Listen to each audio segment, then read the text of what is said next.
Welcome to another episode of the Inner Guidebook. And today I'm just going to go straight into it. I want to talk about something that has changed my life. I think it was the first step to changing my life, improving my life in so many ways. And forgive me today if I'm tired or if I seem that I don't have any energy. We had sparring in the morning and the fights were too hard. The sparring was very hard. It's the first week of sparring, so it's been draining.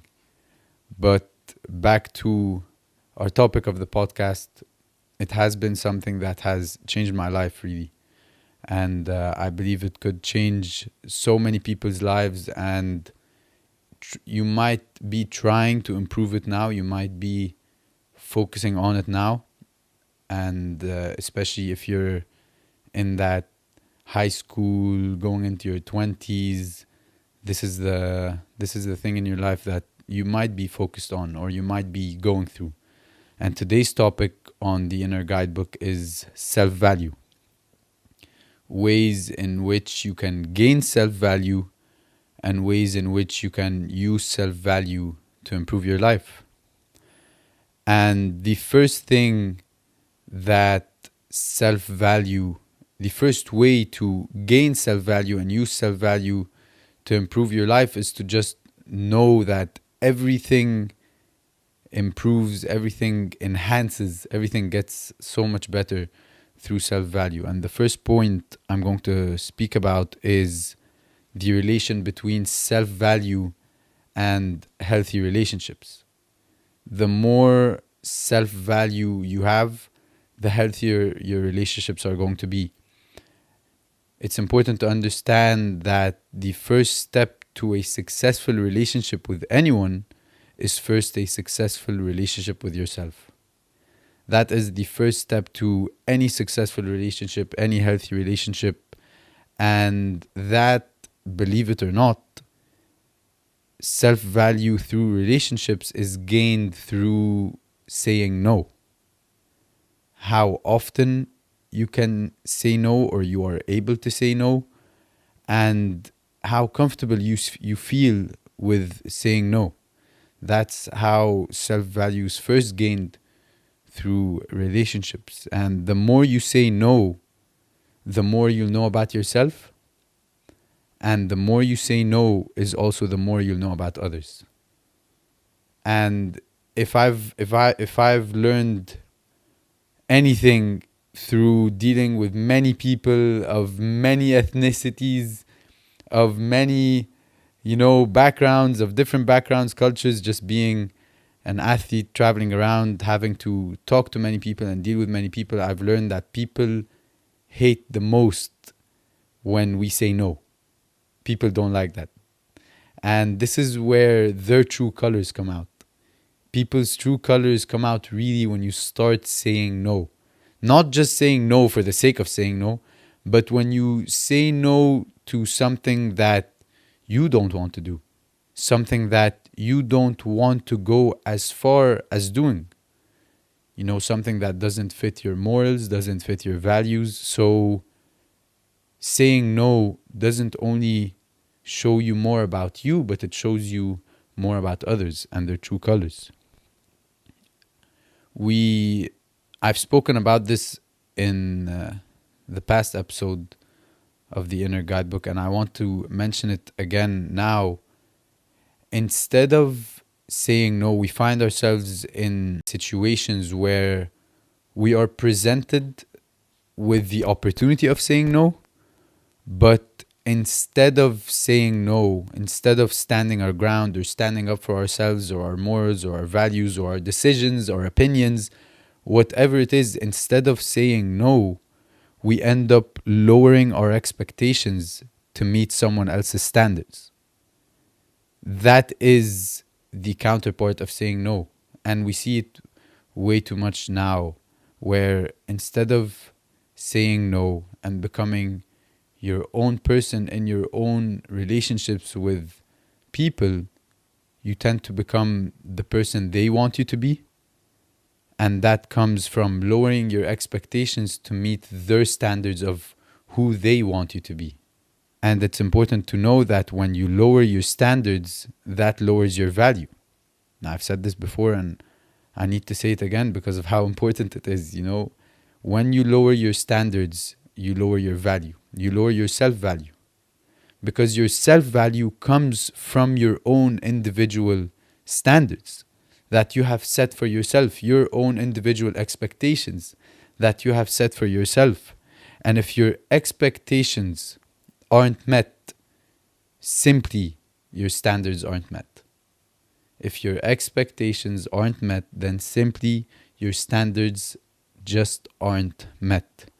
And where we face so many problems deciding between expectations, deciding between standards, and having them, mix up, and we lower our standards to meet other people's expectations, or we don't say no, all of this, we meet those situations most because we are told not to expect from others as we would expect from ourselves, which is an unpopular opinion, what I'm about to say right now, but it's something that I completely disagree with.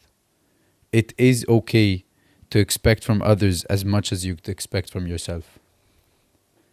It's okay to expect from others as much as you'd expect from yourself in specific situations, in specific scenarios, in specific relationships between you and the other person, between you and that other group of people. It is okay to expect from them what you'd expect from yourself when you're dealing with them. And that's how you find what's best for yourself. That's how you find what is the most real for yourself, what is the most true for yourself. When you start trying to find the people who will do what you would do, who would treat you the way you would treat them, who would deal with situations the way or similar to how you would deal with situations, that's how you end up finding who is the most real for you, who is the most true for you, So that's how you find what's best for yourself. When you expect from others what you'd expect from yourself. I'm not saying you have to do that. I'm not saying this is the only way to do it. I'm saying if this is how you want to do it, it is okay. Because we get told so many times, and we even tell ourselves so many times, when someone isn't meeting our standards or isn't meeting our expectations, we always tell ourselves the problem is that I'm expecting them to do what I would do. That's not a problem.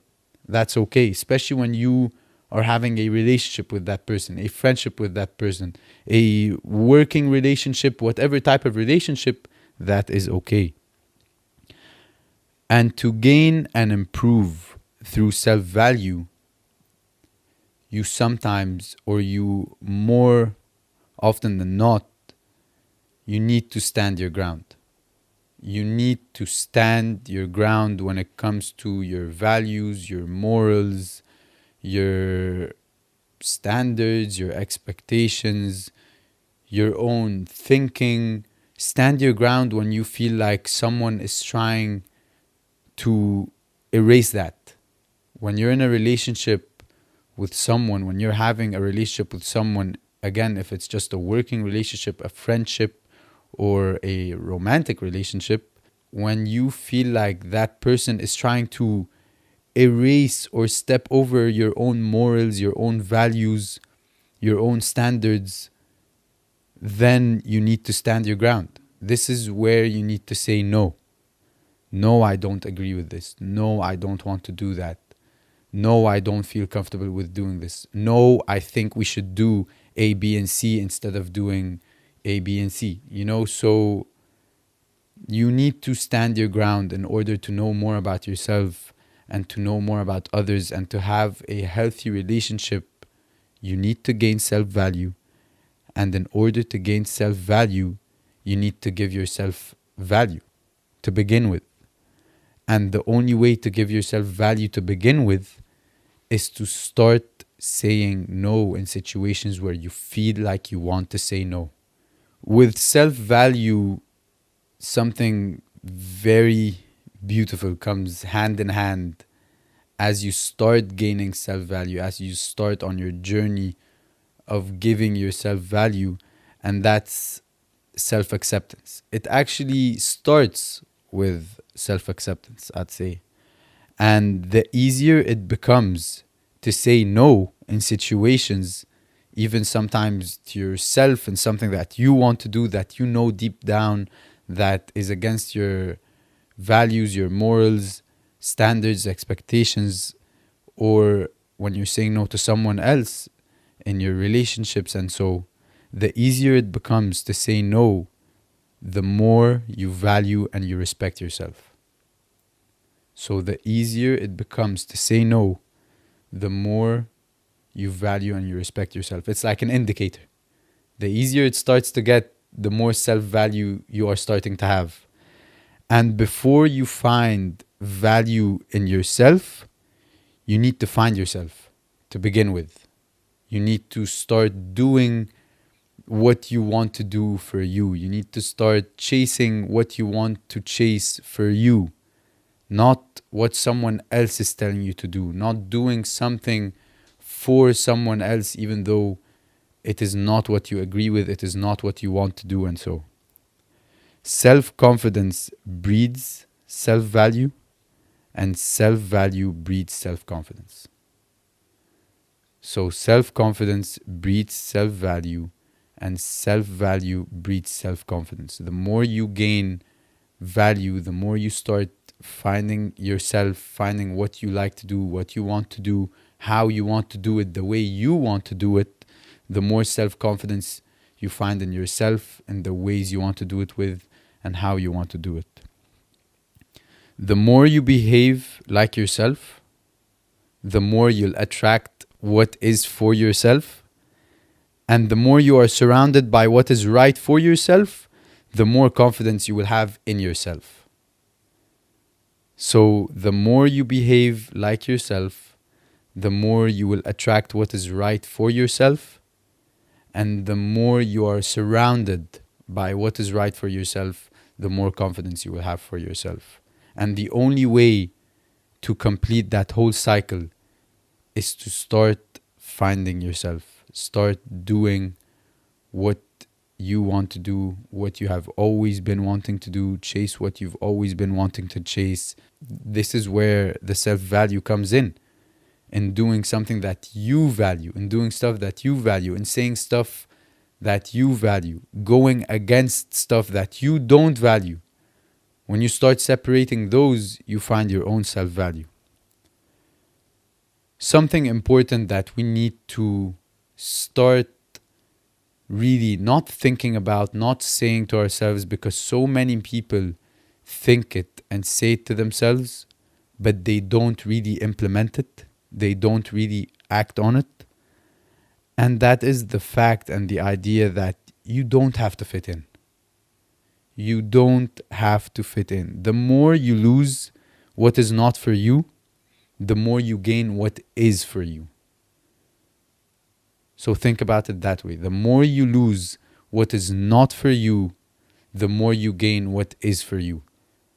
And on your journey in gaining self-value and improving your life through self-value, your relationships by saying no, by doing what you want to do, chasing your own dreams, going after your journey, you will lose people, but you'll also gain more. Find self-value in doing what is unique.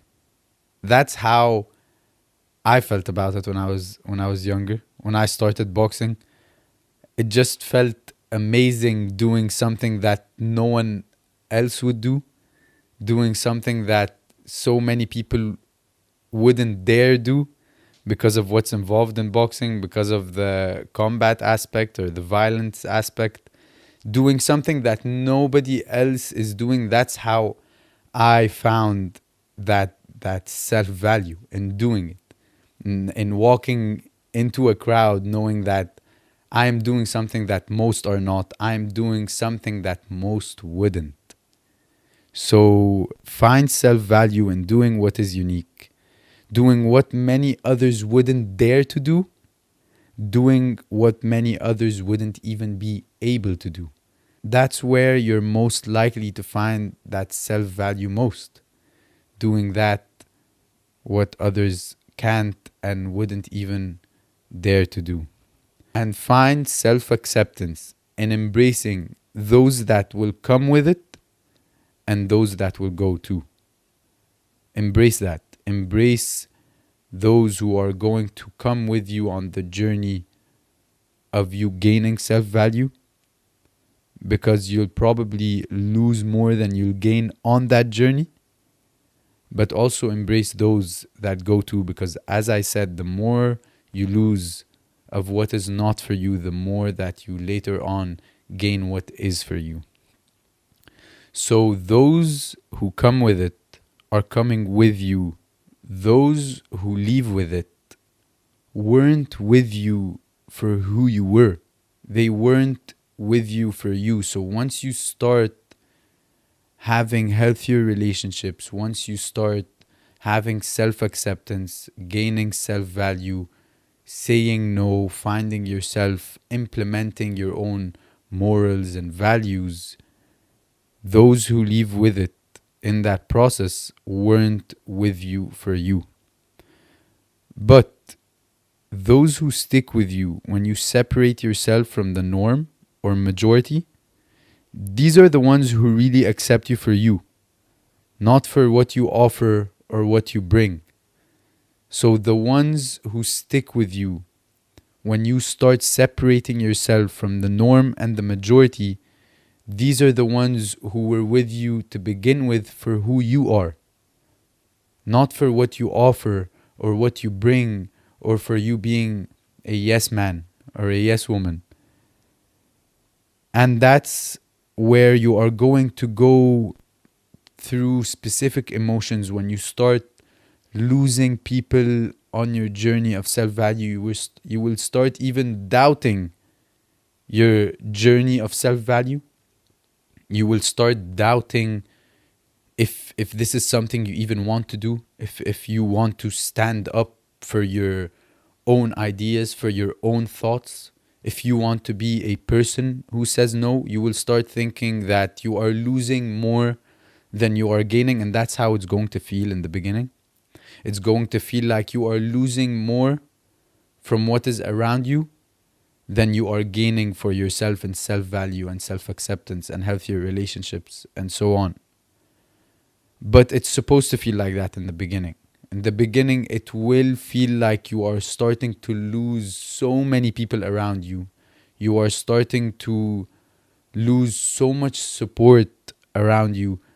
But this is where you have to think of it with a different perspective, where these people didn't belong to begin with.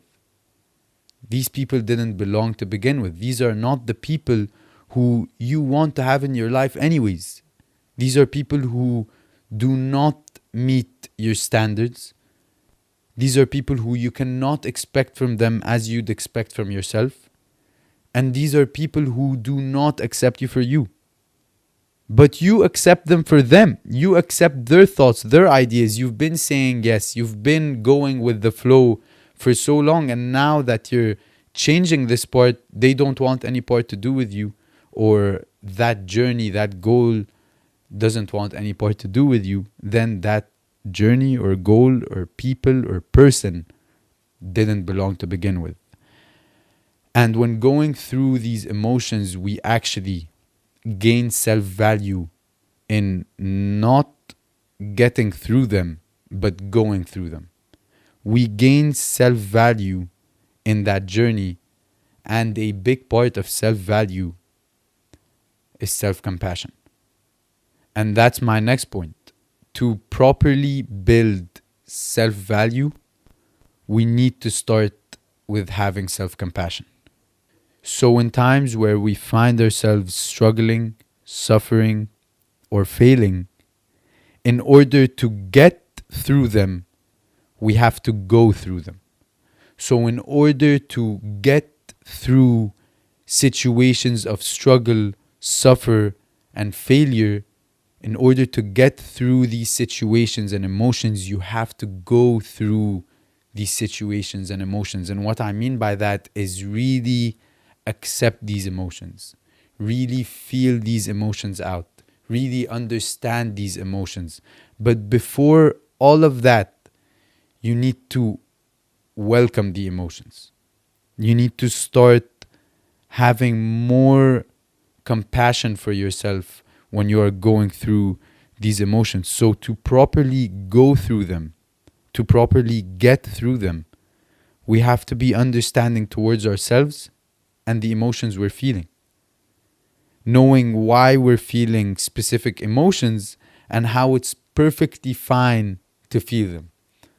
So not only go through the emotions, not only feel the emotions, but to know that it's okay to feel these emotions. It's okay to be in those situations, going through these emotions, feeling these emotions. It's okay. And no matter how long it will last, no matter how hard it takes a toll, that is okay. The sooner we accept our emotions, the sooner we'll be able to deal with them. And the sooner we accept our emotions, the sooner we'll accept our individual way of dealing with them. This is where we get mixed up the most, where we start feeling like there is a standard. There's a standard way in dealing with specific emotions. There is a common way in dealing with specific emotions. And something that I really want to speak about when I'm talking about a standard way of dealing with emotions or a common way of dealing with emotions is there is an expectation, a stigma from men especially, where if we are going through struggling, emotional, difficult situations, we are not allowed to express these emotions. We are not allowed to cry. We are not allowed to be sad. We are not allowed to take a day off because we're supposed to be stronger and toughen up and keep going. Do every single thing that we need to do regardless of the emotions we're feeling. So there's this stigma and expectations for men to not express their emotions when they are going through the upsetting and the difficult time periods in their life. And this is where it makes them eventually and unfortunately maybe not even get through that phase in their life. Maybe not even find a better phase in their life. And sometimes this phase in their life becomes the last phase in their life, which is something we need to change. A stigma we need to break, expectations we need to talk about, where it is okay to go through emotions and express your own emotions in your own way. There is no common way, there is no idealistic way, and there is no way that you're expected to go through emotions.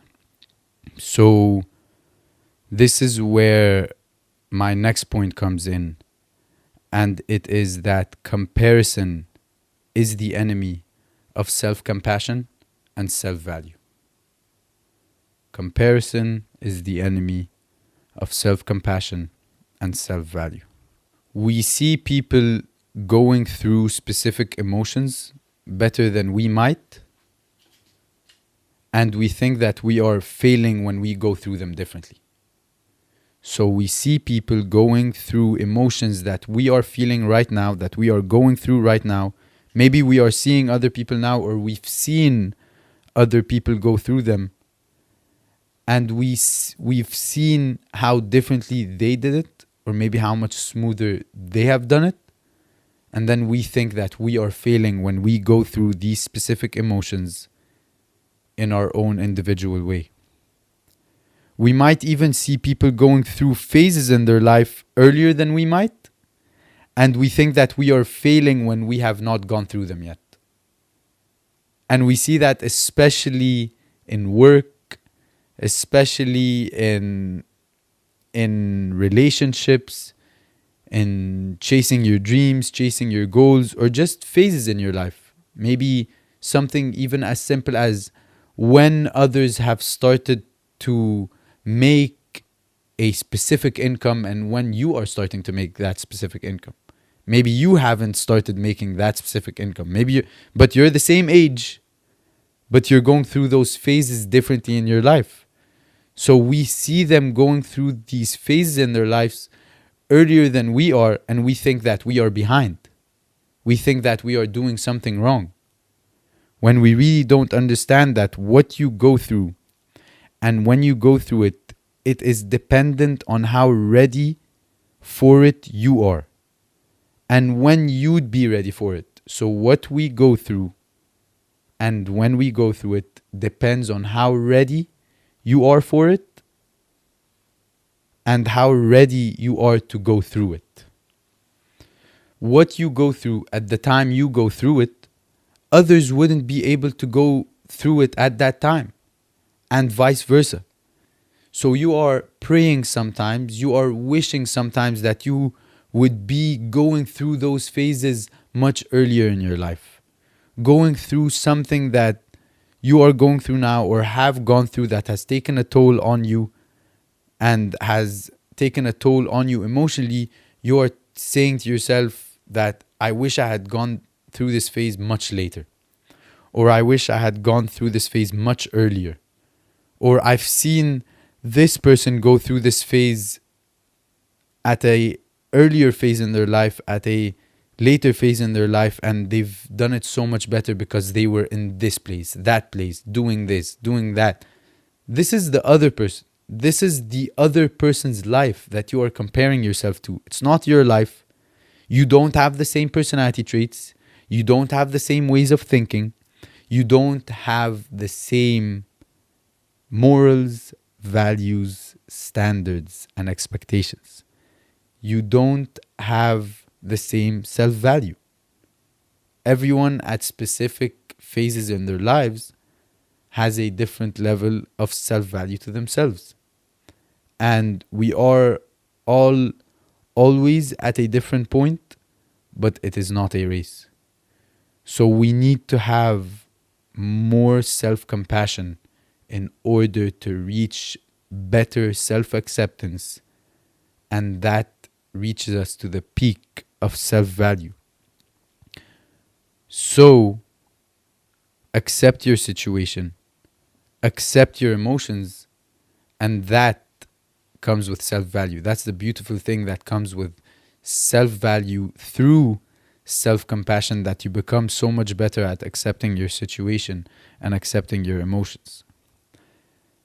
Then now we introduce something that ties all of them together, and in my opinion is the best part of tying them all together and the best part of gaining self-value, looking for self-value and improving your life through self-value, and that is self-esteem through self-value. The more value we see in ourselves, the less value we see in the opinions of others. And the more value we see in ourselves, the less value we see in the way that others perceive us and even value us. So the more value we see in ourselves, the less value we see in the way that others could perceive and value us.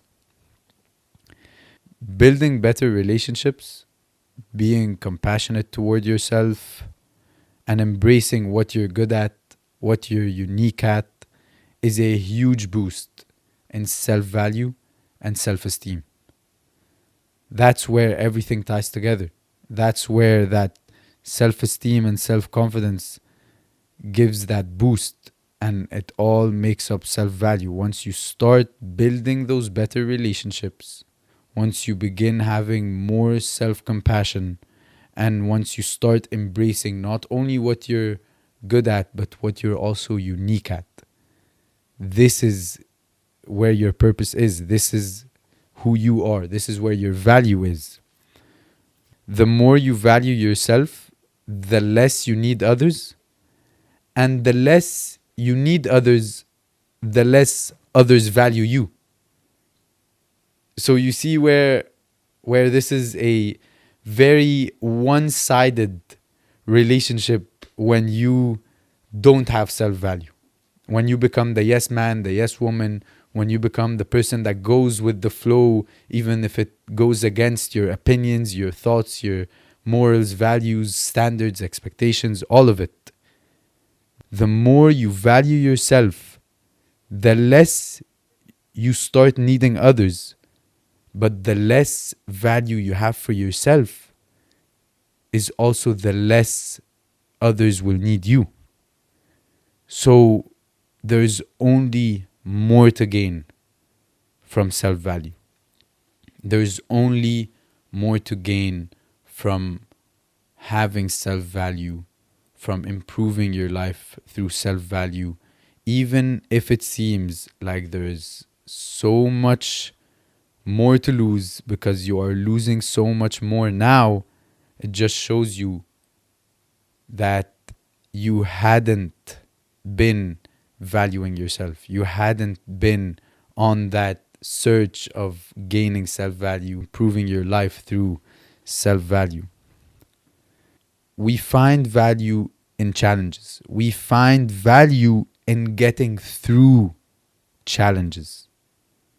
So those challenges that you will face when gaining self-value, when improving your life through self-value, you actually will find value in them. And you will find so much more value in getting through them. And then we find self-esteem in knowing we've been through it and knowing that we won't let it happen again. So we find value in getting through the challenges, but we find the self-esteem in knowing that we won't go through it again. But even if we do, which would happen, which might happen, we won't go through it the same way we went through it the first time. We won't go through it the same way we went through it the first time, knowing what we know now after we have gone through it the first time.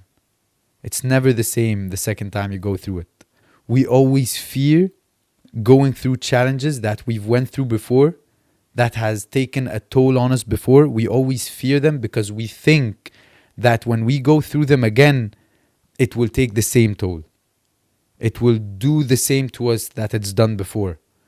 When you go through the challenge, you've gone through the challenge, now you know more about yourself in dealing with that challenge. And so it won't be the same. You won't go through it the same. It won't take the same toll. Now you know what to expect and you know how to deal with it and you know what to accept. Self-value brings self-awareness, and self-awareness brings self-esteem.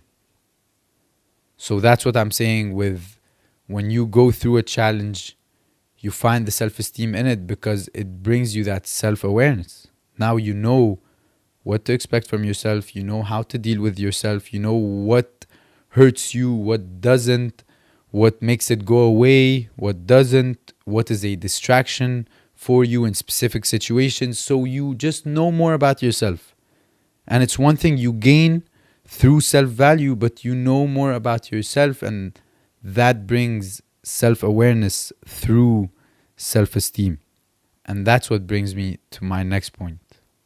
Self-value eliminates that one thing that stops us from receiving so much, giving so much, improving our lives in so many ways.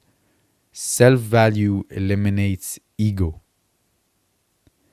How you perceive yourself, how much you love yourself, how much you understand yourself, all of these components of self-value eliminate ego.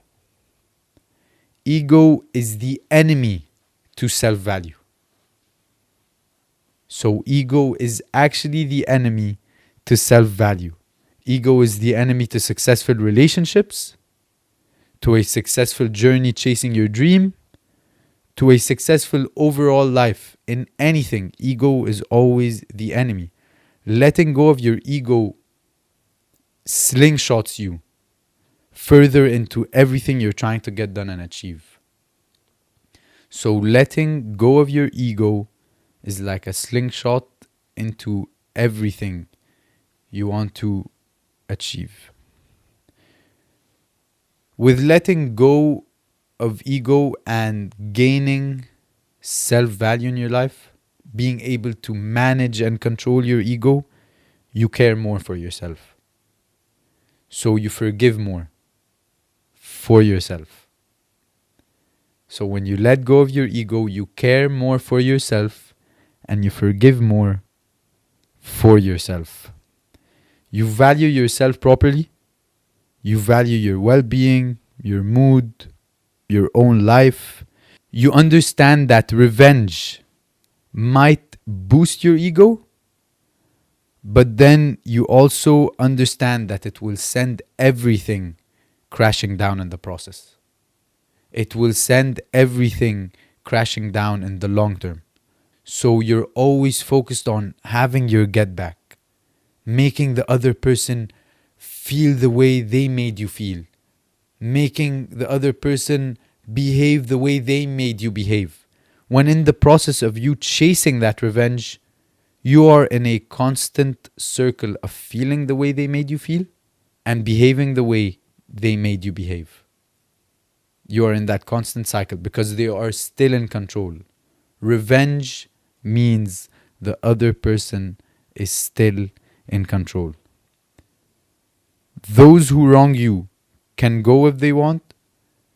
So with self-value, with self-esteem, with self-compassion, that lets your ego go, that lets you control and manage your ego, you understand that those who wrong you can go if they want, but they also can come back if they try. So those who wrong you can go if they want, but they also can come back if they try. Now, they don't come back to find it exactly as it was before they left. Know how much of yourself to give and who deserves how much of what you have to give. Know how much of yourself you have to give and know who deserves how much of what you have to give. But that is a conversation for another episode. The next episode is where I'll dive deeper into forgiveness, into moving on. And that was your episode on self-value, gaining self-value in your life, improving through self-value, gaining self-esteem, gaining self-compassion, letting go of your ego, and having healthier relationships through self-value. This was the Inner Guidebook, and I'll see you at the next one.